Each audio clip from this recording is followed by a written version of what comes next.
Hi folks, I'm Mario Guerra, the two-time former mayor of the great city of Downey.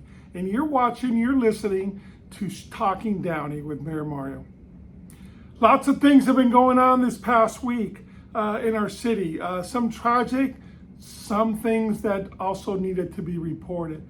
We start off with a prayer for the family of Mr. LaFont, the gentleman that last Saturday was killed in front of our Downey Library. He had dropped off his family, from what I understand, and this is the unofficial record, parked his car to be charged and was going to walk over to Porto's. And in the meantime, a homeless person got into his car, was trying to get into his car, came out with a screwdriver and stabbed him to death, unfortunately. Tragic.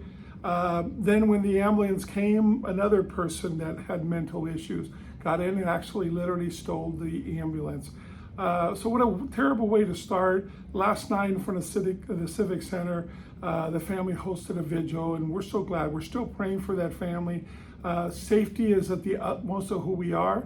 And when you hear these things, it gives you pause, especially in front of the Civic Center where we always feel so safe, especially in front of our library. So, also, I want to bring up Mayor Hector Sosa called for a special council meeting that was held this Wednesday. I'm here to tell you the way things happened and went down and why. I think some of the local media or other things aren't covering or aren't telling you. I took the time to watch, to listen to all 57 speakers to over 3 hours and looked at the points behind it and why this was bringing it up back up. It all started from a post, a social media post that Councilman Mario Trujillo posted. And he says, "Nobody mourns the wicked." And this was literally a few hours after Charlie Kirk was assassinated in such a gruesome way for having his free speech. So Councilman Trujillo puts this out, and he took the time, which Mayor Sosa actually brought up during the meeting, to even put an Ariana Grande song music on it. So it was more than just a whim. He actually thought about it, and he said that's his favorite song or show, Nobody Mourns the Wicked. But very insensitive to say the least, very insensitive to say the least. But other things happened, and I think that's what finally brought it to a meeting, because everybody saying free speech at this personal account and so forth. Not everybody, very few people actually. Of the 57, there was like 2 or 3 that actually spoke out in behalf of Councilman Trujillo. So this is what Mayor Hector Sosa said and why he brought this up.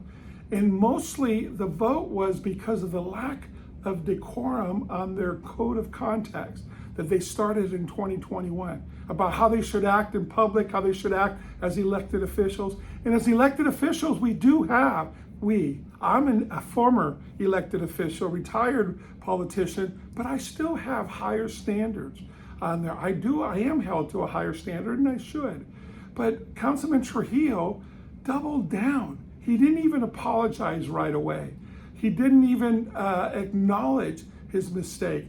What he did was, on responses that were being sent to the city hall, to all the council and emails, he doubled down and copied all on the reply. And I'm going to say this one word because it was used on the dais. He called one of our residents a prick.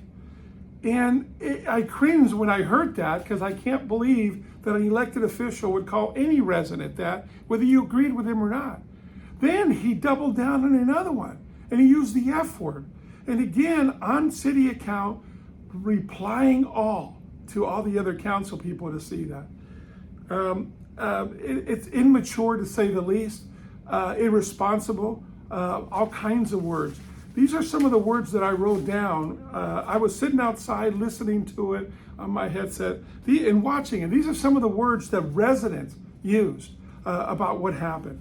Embarrassed, disapproval, brokenhearted, attitude, insulted, disrespected, a lack of compassion, saddened, disingenuous, insensitive, self-serving, disappointed, vile, immature, misrepresentation, and hate and division.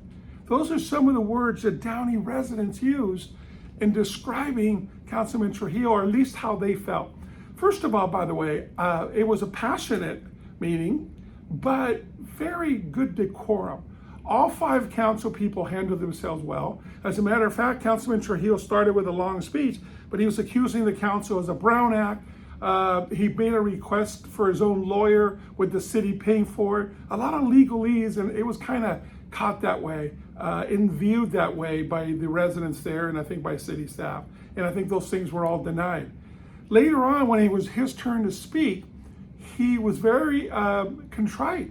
He gave his story and his history on how he got here and how much he loved the city, and then how he plans to live here and plans to die here, and said some very nice things about the city of Downey.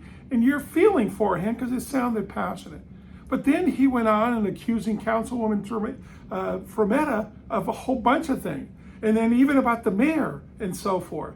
And then he did go on and he crossed the line. And I'm glad that Councilwoman Frometta, called him on it. He says, out in public, I act very good. I never go against our council. I never talk bad about the city or the council and so forth. And then when it was her turn to talk, she was very quiet but very professional. She said she is the NALEO president, National Association of Elected Officials and Appointed Officials in the country. A great honor for the city of Downey to have. And Trujillo was there at the last convention. And there's pictures and there's a note of him passing out, basically to have her removed, to censure her because of her vote here locally for the neutral flag policy. See, Councilman Trujillo holds on to that. And that was just a prerogative of the council on there. We have no flag policy. Our flag policy is we have a neutral flag policy. So he got his friends in the gay community to go after her at a public event, and they were going to turn their backs on when she was speaking. And this happened in July.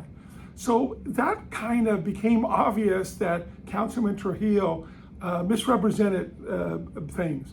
And then Hector Sosa, when she says that you guys have always been against me, and Mayor Sosa said, you forget that we, this council, voted to make you the first openly gay mayor in the city of Downey.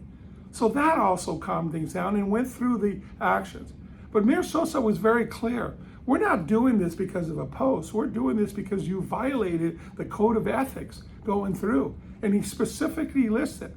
And this code of ethics, when I was in the council and mayor for 8 years, our own code of ethics was just the way of the times. We were all professional to each other. We knew how to act. We knew how to be responsible. We always had the city's interest at heart. And we wanted to make sure we never embarrassed the city. We didn't want to put the city on a national stage.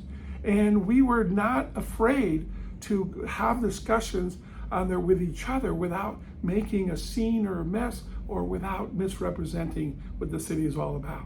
That's what Mayor Sosa was talking about. This code of conduct came about because of Catherine Alvarez and the way she behaved to our staff and to everybody else, and they felt they had to do this. This is Catherine Alvarez that we were able to recall her within that first year there in here in the city of Downey. So it's very important that we realize that. The local paper, I was a little disappointed. It didn't say anything about Mayor Sosa's points, code of conduct, how he responded, the emails. It's been a pattern. It's not just the social media posts. That was kind of like the straw that broke the camel's back. If he would have been as contrite as he was at the beginning, he said, at the end, I effed up. Okay, I was wrong. I was told I was wrong by friends of mine, and I took this post down. If he would have come out that way at the very beginning, it might have been a little different. Instead, he doubled down. And then he also said there at the end, well, if I'm disrespected, I'm going to disrespect back. No, Mario, you're held to a higher standard. You got to take the high road. Isn't that what you guys all preach about? Let's take the high road. So Dorothy Pemberton there had her notes well written and discussed on why, and she pointed to the code of ethics. There, Mayor Sosa, Claudia Frometta, and then poor Horacio Ortiz. Horacio Ortiz is a friend. I think he's going to be really good for our community. I think that he was put in a tough spot because Mario Trujillo is a friend of his and almost a mentor, if you will. He asked me my advice, and my advice was call him. tell him what you should do. And if he's really a friend of yours, he's going to tell you to vote your conscience and vote your heart. That's what I would have expected if somebody asked me. That's what I expected out of Mario Trujillo. Instead, he didn't. Instead, he made sure to get Horacio Ortiz on his side. And poor Horacio, he was a little naive in his comment. He said, I was elected to fix potholes, get lights on the streets, and fix the streets. And you know what? You are. You were doing that. But you also said that you were not elected to, oh, dude. I'm sorry, Mario. Oh.